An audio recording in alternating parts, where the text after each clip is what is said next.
तो अब जैसे मैं आप समराइज करते हैं तो 24 में जो चुनाव है उसमें भाजपा का दिख रहा है कि 303 सीट से ज्यादा या कम, ऐसा कुछ दिख रहा है? मेजोरिटी को लेकर कुछ दिख रहा है?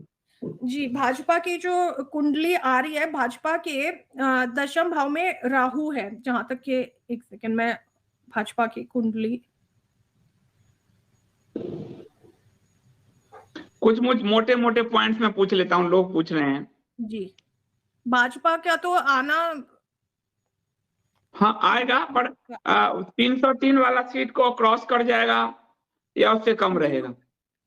इतना तो मैं नहीं बता सकती, बट आई थिंक राम मंदिर का के उद्घाटन से इनको काफी सक्सेस मिलने वाली है और ये अच्छे बहुमत से आएंगे। 303 या उससे ज्यादा तो मैं नहीं बता सकती, इतना पॉलिटिकल मेरा अनुभव नहीं है, बट और भी जो पार्टीज है जैसे एकम है, तो पार्टीज वोट तो काटेंगी। बाकी नहीं, मतलब एक वो है कि भाजपा आएगी तो जैसे पिछली बार 282 सीट थी उसकी, उसके बाद 303 सीट हुई, पुलवामा के कारण 303 सीट हुई उसकी, ये हर कोई मानता है पुलवामा के कारण हुआ।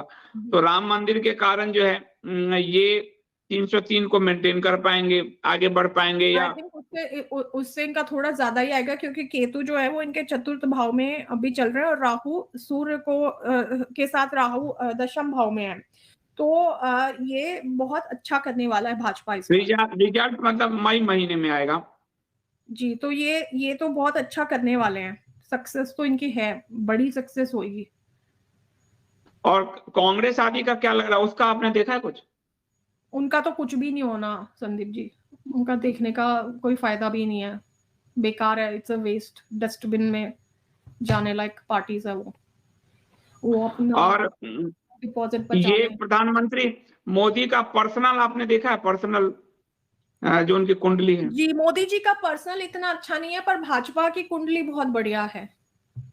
तो जैसे मैंने कुछ समय पहले एनालाइज किया था, मोदी जी को लेकर के ये जीतेंगे तो सही, पर हो सकता है कि मोदी जी अपना कार्यकाल कंप्लीट ना कर पाए। मैं अभी भी वही बोलूंगी, क्योंकि उनकी जो दशाएं हैं वो इतनी अच्छी नहीं है। मतलब अभी मोदी की कुंडली से मजबूत भाजपा की कुंडली है? जी,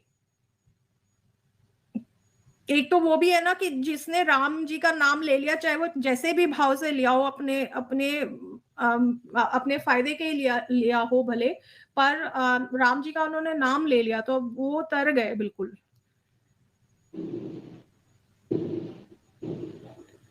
तो अभी जैसे मोदी जी का मंगल की उनकी अभी महादशा चल रही है, मंगल राहु की, तो ये तो उनके लिए, मोदी जी के लिए तो ये अच्छा समय नहीं है। और ये राम मंदिर का जो उद्घाटन हो रहा है 22 रामनवमी की जगह, वो दिन ठीक है? देखिए, मुहूर्त में तो मेरा बहुत ज्यादा अनुभव नहीं है, पर जहां तक कि मैंने सुना है कि आधे घंटे का, आधे मिनट का, 30 सेकंड का मुहूर्त निकाला है, तो मुझे नहीं लगता कि 30 सेकंड में ये हो सकता है। अदर देन दैट ठीक है, अभी कोई ग्रहण वगैरह नहीं पड़ रहे हैं उस समय, बट इस विषय में मैं एक चीज और बताना चाहूंगी। जैसे ये हमने 30 सेकंड वाला कहाँ आया था? 30 सेकंड वाला मैंने कहीं पे सुना है कि 30 सेकंड का मुहूर्त है। 30 सेकंड में प्राण प्रतिष्ठा नहीं हो सकती, कैसे होगी, ये तो मजाक है।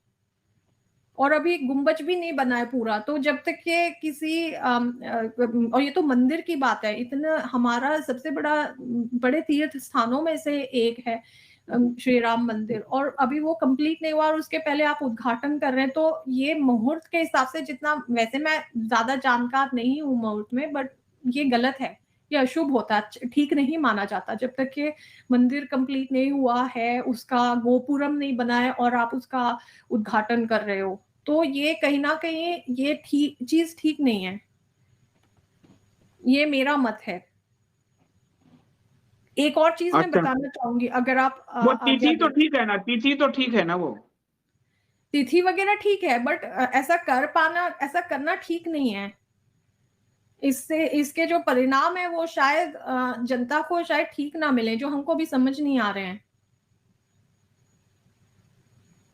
खैर जनता को तो हम जो करने को परिणाम इतना मिलेगा अच्छा कर सकते थे, इतना अच्छा हमारे पास में मौका था कि हम श्री राम मंदिर का उद्घाटन इतने अच्छे से करें, प्राण प्रतिष्ठा करें। क्या पर वो उसका रामनवमी वो चुनाव के बाद आएगा, तो चुनाव में तो भाजपा राम मंदिर का उपयोग करती रही है शुरू से, कोई नई बात नहीं है। जी, पर मैं एक चीज बताना चाहूंगी कि 18 अप्रैल को जी, तो ये कॉमेंट्स और इसके एक्लिप्स के इस पे मैं वापस से आना चाहूंगी। एक चीज बताना चाहती हूँ कि 8 अप्रैल को एक सूर्य ग्रहण पड़ रहा है। ऑल्दो ये भारत में नहीं दिख रहा है 8 अप्रैल को, बट जैसे मैंने बताया कि जब कोई कॉमेट्स आते हैं और उसके अराउंड ही जब कोई ग्रहण पड़ता है तो उसका पृथ्वी पर इफेक्ट पड़ता है। तो 18 अप्रैल को जैसे अगर हम देखें तो एक कॉमेट है जो कि यहाँ पे बहुत नजदीक आ रहा है। इस कॉमेट का नाम है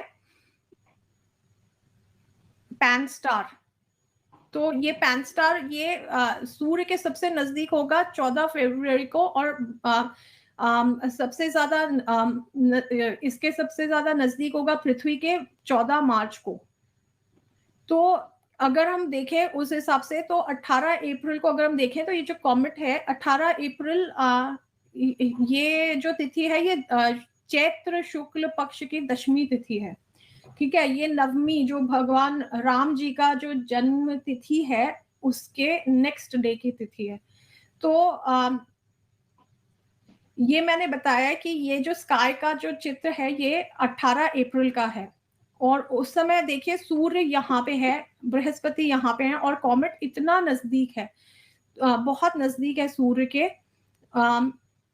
ये मेष राशि में है, सूर्य उच्च के जरूर है, वे बृहस्पति के भी साथ हैं, ये बहुत अच्छा समय है। बट ये जैसे कॉमेट जो आ रहा है धूमकेतु, ये रंग में भंग कर रहा है, सूर्य को कमजोर कर रहा है। तो एक मैंने पांडा सर से भी अभी ऑफलाइन बात की थी, तो उनसे मुझे ये एक पता चला कि 8 मालिका में लिखा हुआ है कहीं पे, ये चैत्र शुक्ल पक्ष की दशमी को जब थर्सडे होगा तो भारत विल बी अटैक्ड। ये एक मालिका की भविष्यवाणी है। तो अगर हम देखें चैत्र शुक्ल पक्ष की दशमी की तिथि और वो थर्सडे भी हो तो वो तो 2024 में पड़ रही, 2025 में या 2026 में वो नहीं पड़ रही।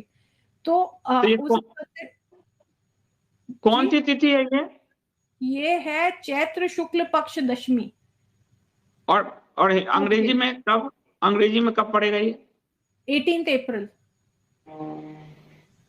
मार्च अप्रैल, तो हमारा चुनाव चल रहा होगा उस समय।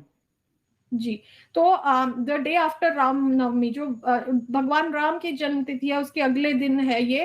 There will be a comet 12P Pons Brooks which relates to perihelion on, perihelion मतलब सूर्य के सबसे नजदीक 21 अप्रैल को ये आएगा, बहुत 3 दिन बाद, अकॉर्डिंग टू जो सोर्सेस हैं, जो साइंस। तो शनि और मंगल भी इस समय कुंभ राशि में है क्लोज डिग्रीज पे।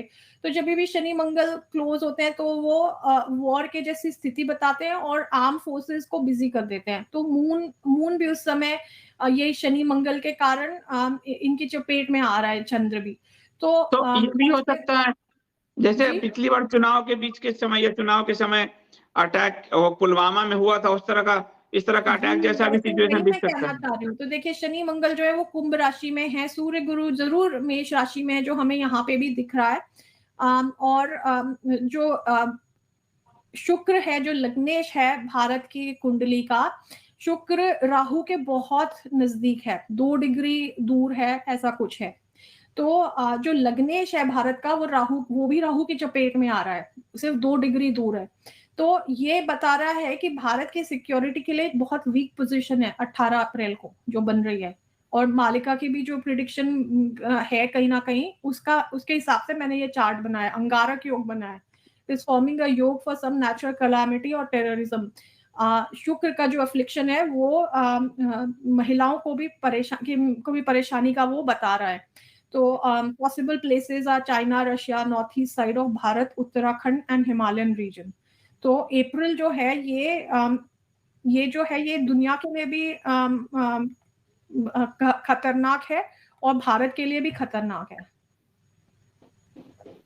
भारत के लिए भी खतरनाक है। तो ये माना जाए कि अप्रैल में दुनिया में कुछ नया चीजें ऐसे हो सकती है और जिसके कारण क्या अप्रैल में और दुनिया में, मैं एक संभावना पूछ रहा हूँ, ऐसा कुछ हुआ तो हमारा चुनाव स्थगित होके फिर ये परमानेंट शासन जैसी व्यवस्था भी लोग कर रहे हैं कि इस, क्योंकि वार सिचुएशन में आपातकाल या फिर सरकार को रहना चाहिए उस समय और स्थिर नहीं रहना चाहिए, ऐसा सिचुएशन भी दिख रहा है। ऐसा कुछ हो सकता है क्योंकि कई जगह मालिका में मैं सुन रही हूँ कि ये जो इलेक्शन होंगे ये ऐसे होंगे जैसे किसी ने देखे नहीं होंगे, it will be a selection and not an election, कहीं कहीं सुन रही हूँ। मुझे पता नहीं इसका ये किस तरह से होगा फलित, बट ऐसे मैं सुन रही हूँ। और जो मैंने आपको भी बताया वो भी स्थिति वैसी सी दिख रही है। या फिर ये भी हो कि कहीं पे कुछ हो जाए तो ध्यान बट जाए बट इलेक्शन हो रहे हैं, ऐसा भी हो सकता है।